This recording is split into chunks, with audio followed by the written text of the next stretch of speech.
Nós estamos na segunda semana da nossa série, Jesus Transforma Vidas. Obrigado, Juninho. E a gente tem repetido essa série, Jesus Transforma Vidas, olhando para personagens que tiveram algum momento com Jesus, e ela vai se repetir mais vezes ao longo da nossa história como comunidade. Parece que os personagens que têm a vida transformada por Jesus, eles não se esgotam, né? E que bom que é assim. E se de repente a gente chegar à conclusão que a gente já falou de todos eles, a gente começa de novo, porque a gente também esquece, né? E a outra coisa é que tem coisas que a gente ouve, que a gente lê na palavra, que não necessariamente estão maduras para a gente no momento que a gente lê. Mas voltando para esse mesmo texto, para essa mesma história, para essa mesma situação, considerando a nossa vida, considerando o momento que a gente está passando, de repente tem algo novo e surpreendente num texto que a gente já leu algumas vezes, né? Nossa série, então, é Jesus Transforma Vidas. E na semana passada, quando o pastor Rafael, estava começando a pregação, já de manhã, eu fiquei pensando numa situação que aconteceu comigo uns dias atrás.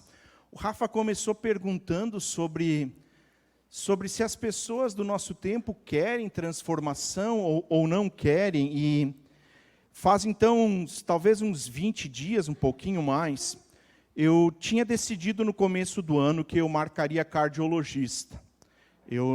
Até onde eu sei, eu não tenho nenhum problema, não evidente, né? Mas eu faço consultas de rotina ao cardiologista. A cada 10 anos...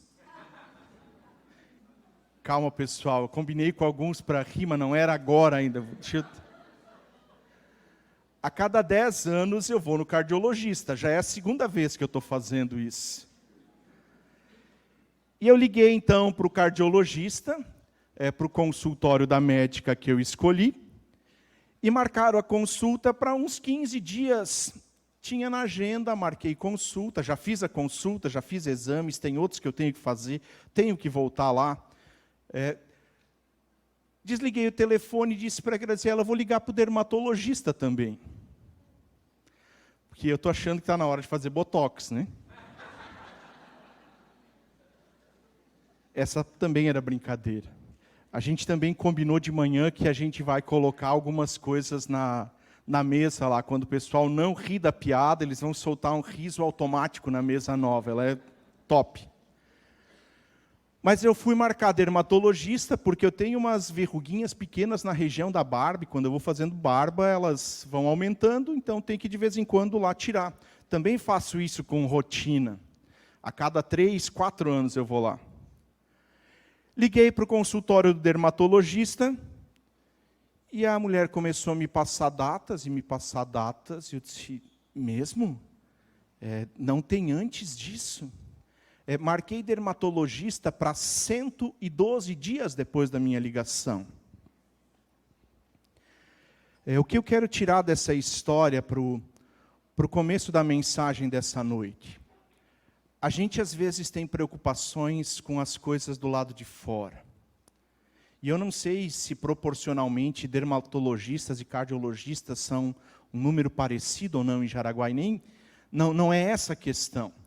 Para mim ficou que a gente se preocupa tantas vezes com o exterior, com as coisas de fora, e de repente as coisas que vão dentro, e que são as primeiras que Jesus quer transformar na nossa vida, essas a gente vai empurrando, a gente vai deixando, até porque a gente consegue aprender algumas coisas que a gente pode fazer e imitar, sem que necessariamente isso tenha mudado dentro do nosso coração. É fácil. A gente chega no culto e a gente nem precisa pedir para levantar na hora do louvor. 2 levantam e o resto levanta junto. E se a gente não está muito habituado com o culto, ou com as coisas do culto, ou se a nossa rotina é, por exemplo, da nossa igreja da manhã, que faz o culto mais sentado, é um culto mais silencioso, a gente levanta junto e nem sabe por quê, mas alguém levantou, a gente levanta, não importa muito o que está dentro. A gente está só seguindo o fluxo. E levanta a mão e faz algumas coisas que de repente, exteriormente, vão comunicar para os outros algo que ainda não diz respeito ao nosso coração. Antes de ir adiante, antes de ir para o nosso texto, eu preciso também pontuar isso com vocês. Para quem está mais tempo com a gente, está mais tempo na Pedro, sabe que a gente não fala sobre dinheiro com muita frequência. Nós cremos na providência de Deus também a respeito disso. E quando o assunto pede, quando a série pede, quando o texto bíblico fala disso, nós falamos disso, nós não temos problema em falar. Para os que estão chegando, então, para deixar isso só claro para vocês, nós não costumamos falar de dinheiro, que isso não te assuste, mas hoje à noite o assunto envolve dinheiro. E o personagem, então, que eu quero tratar com vocês, vem de uma história relatada em Marcos capítulo 12, versículos 41 a 44. Ela também está no Evangelho de Lucas, contando basicamente a mesma história. Lucas 21 também fala desse texto, e eles são semelhantes, quase idênticos em tudo aquilo que está relatado nos Evangelhos. O texto diz assim, Marcos 12, 41 a 44.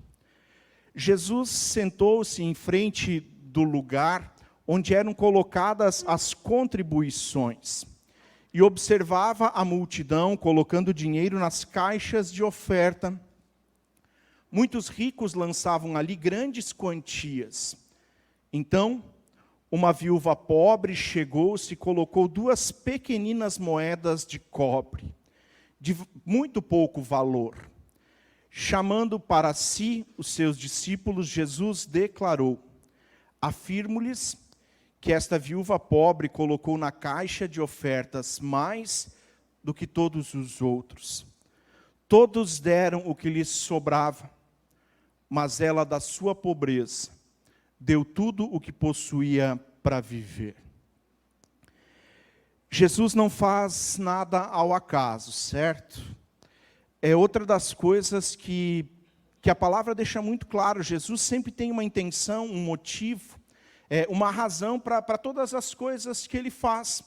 Às vezes a gente não compreende isso muito bem, a gente tem que aprofundar a leitura, ver contexto, mas Jesus sempre tem um objetivo quando Ele faz alguma coisa.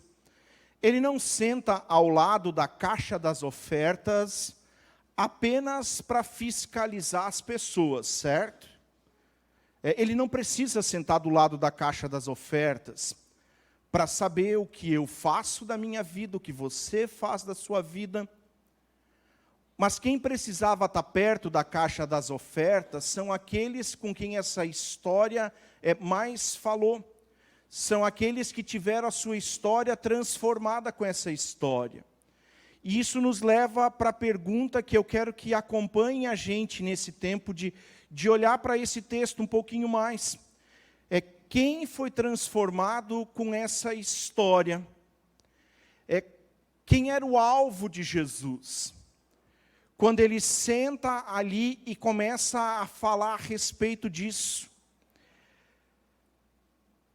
Jesus não faz nada à toa. Ele tem um objetivo.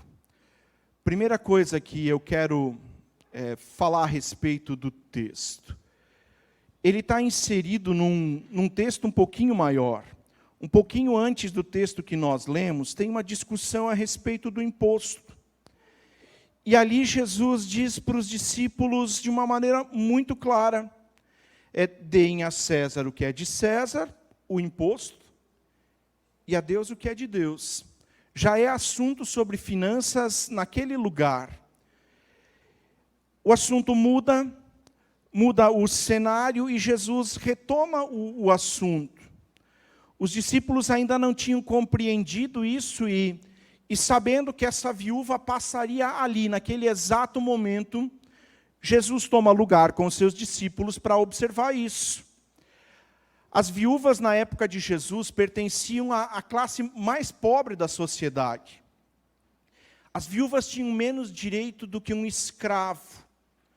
Um escravo, ele tinha direito a ser alimentado pelo seu senhor, pelo seu dono. E se ele não fosse alimentado pelo seu dono, ele podia trocar de dono. Ele podia falar a respeito disso, se queixar a respeito disso, porque ele tinha direito pelo menos à comida. Eles não tinham muitos outros direitos. As viúvas, elas estavam abaixo dos escravos, por duas razões muito simples da época. Primeiro, que elas não trabalhavam fora de casa. E não trabalhando fora de casa, elas não têm profissão. As que têm profissão, também. Elas continuam fazendo suas coisas e têm algum sustento. As que não têm profissão, morrendo o marido, que morriam cedo, porque não tinha dermatologista nem cardiologista, morriam cedo e elas, não tendo trabalho, também não tinham direito à herança.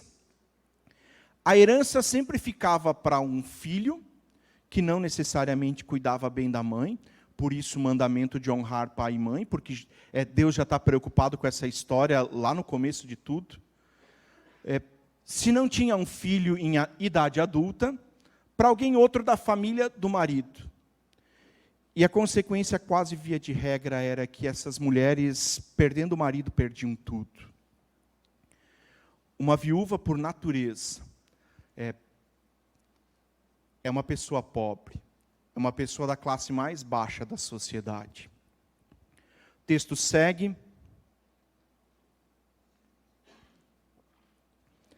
E Jesus observa o que está acontecendo ali, e ele vê pessoas colocando valores altos, muitas moedas, não tem papel em espécie, não tem dinheiro em espécie, não tem papel.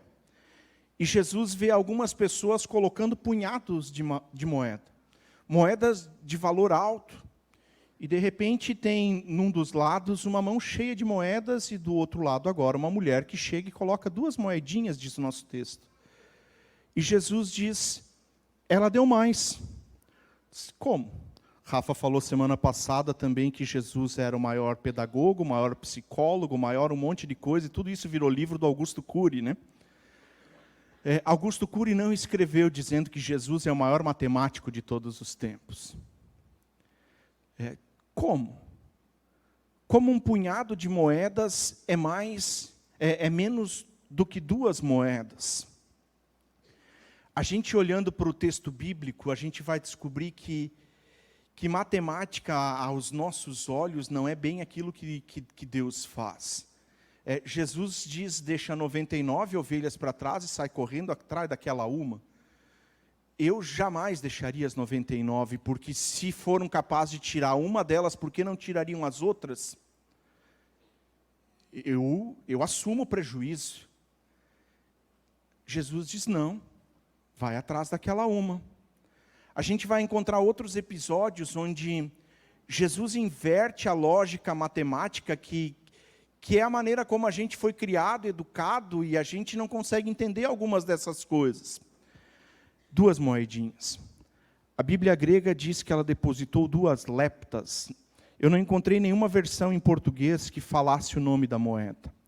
Mas a lepta era uma moeda que equivalia a 128 avos de um denário. E só complicou mais agora, né, pastor? Denário era moeda que valia um dia de trabalho. Para a gente tentar aproximar e para a gente entender isso. Se hoje nós precisássemos de R$100 para viver o dia de trabalho seria pago então para a gente dessa maneira. Trabalhou, R$100. Eu sei que não é o padrão, não é talvez o teu padrão, talvez seja menos, mais. Não é essa a questão, é só para a gente entender com números mais fáceis da gente calcular. Se o dia de trabalho valesse, então, R$100, essa mulher colocou 2 moedinhas que valiam um dia de trabalho dividido por 128. Cada moedinha dessas valia 75 centavos. Se o dia de trabalho valesse R$100. Ela coloca R$1,50 na caixa de ofertas. Mas o que faz diferença não é o valor monetário que é colocado ali. A diferença está no que está no coração e no que está no bolso.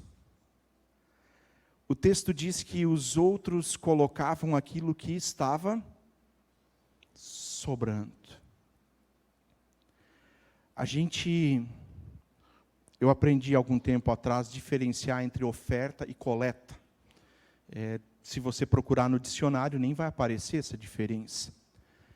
Coleta é quando no final, no domingo, depois do almoço, a família toda reunida e terminou o almoço e a gente vê que sobrou comida ali, e a gente passa coletando as sobras. E de repente a gente até num ato de generosidade dá isso para alguém. Isso é uma coleta. Você pegou daquilo que sobrou. Oferta seria o almoço de domingo, está pronto, a família reunida. E você vai lá, corta metade do frango, metade do marreco, 2 dos espetos de picanha. Separa e diz: o primeiro que passar vai levar isso. A diferença está no bolso e no coração. Nós não conseguimos enxergar o coração e por isso Jesus tem outra lógica para a matemática. Jesus enxerga dentro. E muito antes de transformar o que está fora, Jesus quer transformar o que está dentro. Não surge gratidão, não surge generosidade. Nós não entendemos dependência, se não mudar primeiro dentro. Nosso texto fala principalmente disso, de gratidão, de generosidade e de reconhecer a nossa dependência de Deus. A mulher, por alguma razão, entendeu isso. Ela não está preocupada com o dia de amanhã e nosso texto não vai falar mais dela, não vai mais falar dela. A gente não sabe quem ela é, não sabe o que acontece depois. E pode ser que ela morreu em ato contínuo porque ela deu tudo. Pode ser que ela não teve como comer na refeição seguinte. Mas Jesus conhece o coração e diz: ela deu tudo, isso é valorizado. Nosso texto mostra que ela entendeu generosidade, mas antes de entender generosidade e gratidão, ela entendeu como ela dependia de Deus. Pensa comigo, enquanto a gente tem forças de resolver algumas situações da nossa vida, a gente luta, a gente tenta, a gente faz todo o esforço para resolver as coisas. Dependência é quando nós abrimos mão disso, para dizer: não está na nossa mão, não depende de mim, está fora de mim resolver isso. Salmo 37 diz: entrega o teu caminho ao Senhor, confia nele, o mais Ele fará. Dependência é isso, a gente entrega. A gente não sabe como a história dessa mulher termina ou não, mas a história dos discípulos muda. Ela deu tudo que possuía para viver e Jesus valoriza isso porque muito mais do que o dinheiro que sobra, muito mais do que o dinheiro que sobra, Jesus quer nosso coração, quer a nossa vida, quer tudo que nós somos. Jesus transforma vidas e a pergunta era: quem foi transformado nessa história? A viúva some da história e não me parece que ela precisava ser transformada nesse assunto: finanças, gratidão, generosidade, dependência de Deus. Mas os discípulos são transformados. A gente dá um salto na história agora, alguns dias, semanas, meses passam e a igreja começa a se estabelecer em Jerusalém. E tem aquele movimento bonito de pessoas se convertendo todos os dias, e o texto diz que a igreja crescia, que eles tinham tudo em comum, e a igreja tem um crescimento que vem da palavra, que vem da ação, do movimento do Espírito Santo que vai acontecendo ali. E a igreja cresce a tal ponto que agora eles não estão mais dando conta de todas as coisas. Atos capítulo 6, diz que vem uma reclamação de que as viúvas não estão sendo atendidas. Tem viúvas que precisam de cuidado e não estão recebendo isso. Qual era o padrão, então? As viúvas eram cuidadas nessa igreja. A história que Jesus vivencia com eles, dizendo ela entregou tudo, molda alguma coisa na igreja que começa. Segunda coisa que aparece na igreja que começa, eles entregam as suas coisas para que a igreja administre isso. Atos 2 vai falar disso, Atos 5 tem um episódio triste, porque alguém vende uma coisa, faz de conta que vai dar para a igreja, não dá para a igreja, guarda uma parte para si e morrem pelo seu pecado. Não estou falando agora que a gente tem que vender tudo que a gente tem e entregar para uma igreja, certo? Não é isso que eu estou falando. Estou falando que a igreja começou a viver esse princípio do ofertar com gratidão, com generosidade, com entregar tudo que eles eram. O apóstolo Paulo, em 2 Coríntios, capítulo 8, versículos 1 e seguintes, ele vai elogiar a igreja da Macedônia. Há uma grande seca em toda essa região e a fome se alastra. Jerusalém é a primeira que começa a sofrer consequências disso. Paulo vai falar de ofertas levantadas para a igreja de Jerusalém em 1 Coríntios 16. Paulo vai falar disso também nesse nosso texto agora, 2 Coríntios 8. Paulo elogia a igreja da Macedônia dizendo assim: eu sei da tribulação e da extrema pobreza que vocês estão vivendo. E acho muito bonito e digno que vocês tenham suplicado o direito de participar das ofertas que estão sendo levantadas para as igrejas que têm mais necessidade. E Paulo diz: eu nem podia esperar outra coisa de vocês, porque primeiro vocês se ofereceram a si mesmos, a mim e ao próprio Deus. A igreja aprende que gratidão, generosidade, começam a fazer parte do seu dia a dia.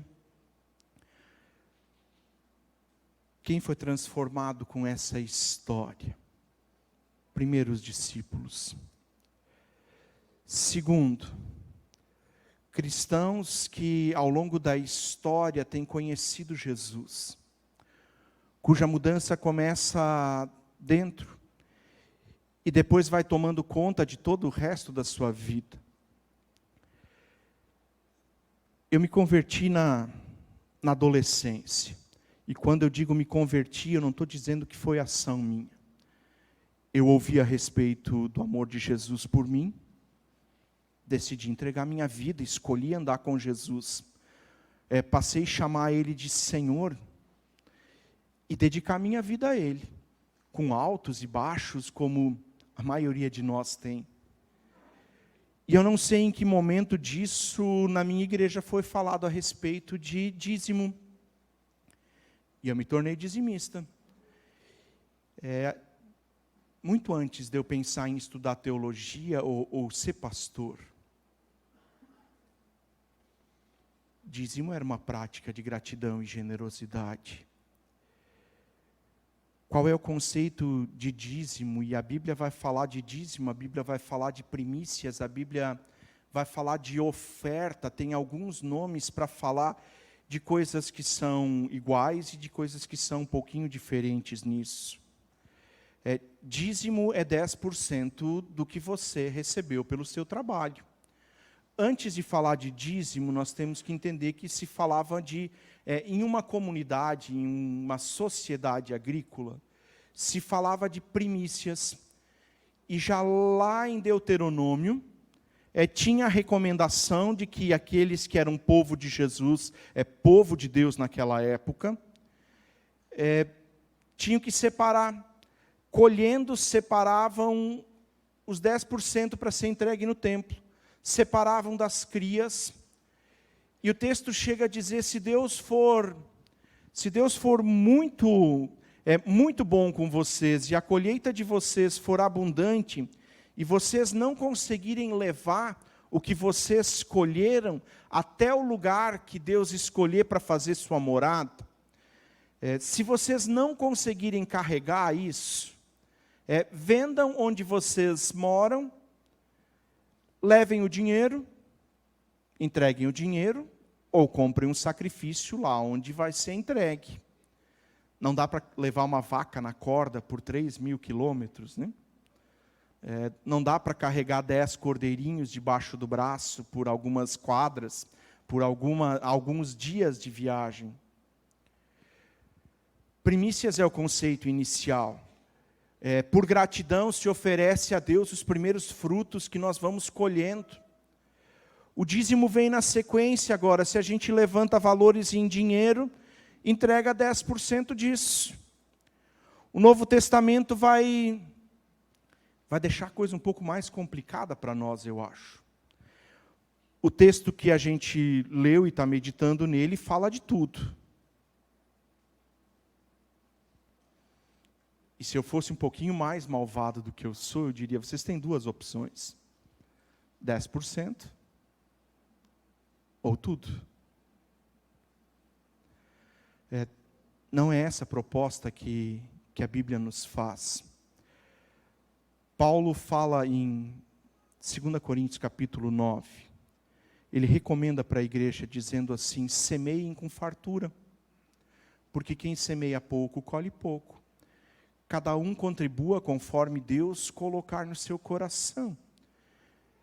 Eu acho que esse é um critério bom. O problema é o nosso coração. O problema é o nosso coração. A Bíblia fala de ofertas também. Ofertas ainda era um momento diferente do que esse do dízimo, das primícias, ou era além disso. A gente não gosta muito de falar dessas coisas e pensar nisso, mas se Deus nos dá tudo, e esse é o princípio da dependência, se nós reconhecemos que tudo que nós somos e temos vem do Senhor, porque nele nós existimos, nos movemos, nele nós somos. Se tudo que nós somos Deus nos deu, devolver uma parte disso é gratidão. Certo ou não? Não respondam. Porque pode ser que você não concorde com isso. Devolver uma parte do que Deus coloca na nossa mão só faz sentido se primeiro nós reconhecemos nossa dependência dEle. Depois disso, por gratidão nós devolvemos uma parte. Por generosidade nós ofertamos. Deus não está interessado no valor final. Não é o montante que importa para Deus. É como isso passou pelo teu coração e se transforma em algo prático. Eu fui transformado lá no começo da minha história com Jesus. E aprendi então desde cedo que dízimo era algo que fazia parte da nossa caminhada de fé. Depois disso fui estudar teologia, e se eu gostasse mais de dinheiro do que é necessário, não teria estudado teologia. Eu saí de uma sociedade, de uma fábrica de móveis que me garantia um sustento muito bom. E me dava bem menos incomodação do que a igreja. Essa era a parte que tinha que entrar os risos agora, mas não estava programado ainda.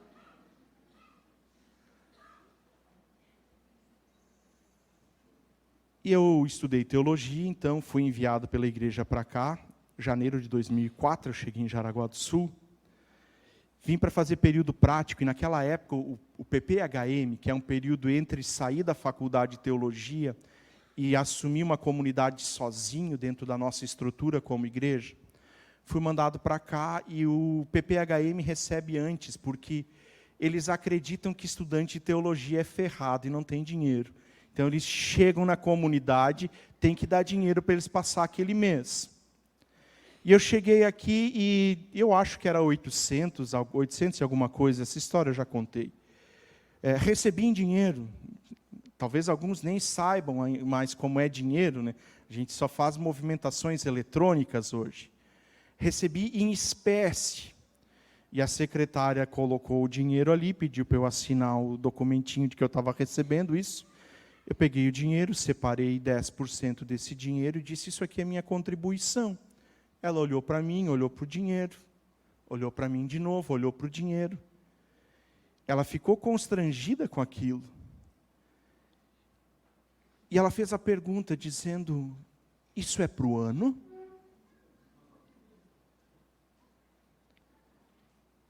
Não, não é para o ano. É dízimo. Graziela também era dizimista antes de ser esposa de pastor. E a gente resolveu casar. Só tinha um pequeno problema, a gente não tinha dinheiro. A Graziela pediu demissão do trabalho dela, tinha rescisão dela, tinha dado um valor. Ela comprou uma cama e um roupeiro, um armário. A gente já não ia dormir no chão.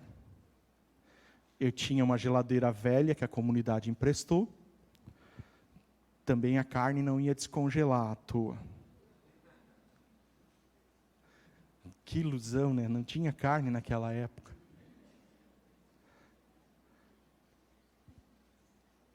E a gente fez os planos de casar, e nem lembro quantos convidados a gente tinha, o valor da festa, mas a gente não tinha esse dinheiro. E aí vem um dar dinheiro aqui, o outro dá dinheiro lá. Na festa, algumas pessoas nos presentearam com dinheiro. A gente saiu do casamento, da festa de casamento, e eu fui fazer as contas.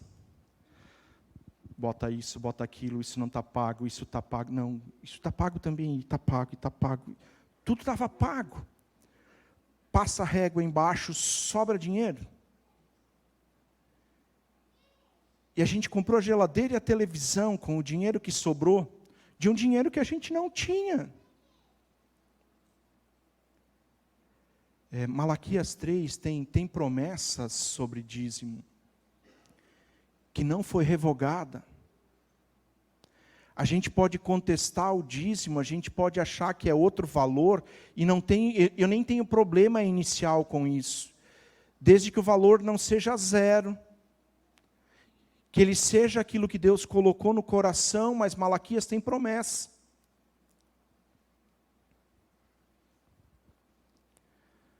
A gente poderia contar outras histórias de pessoas que depois de terem o coração transformado, também escolheram a gratidão, a generosidade, por reconhecimento da dependência que tem de Deus. Quem essa história transformou? Transformou os discípulos que estavam sentados ao lado de Jesus, vendo o que estava acontecendo. Moldou a igreja do primeiro século. Tem moldado vida de homens e mulheres que escolhem sinceramente andar com Jesus, que primeiro permitem que Ele mexa no coração, para depois as coisas aparecerem para os outros. Lembrei ainda da música do Frejá, e eu tenho a impressão que eu já citei ela alguma vez aqui. Frejá canta numa música, eu não vou cantar, eu prometo. Frejá diz assim: eu desejo que você ganhe dinheiro, pois é preciso viver também. E que você diga a ele pelo menos uma vez: quem é o dono de quem?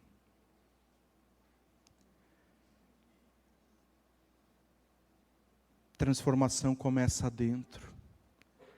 Começa com um coração entregue a Jesus, que reconhece dependência, desperta para a gratidão e para a generosidade. E meu desejo é que seja assim contigo.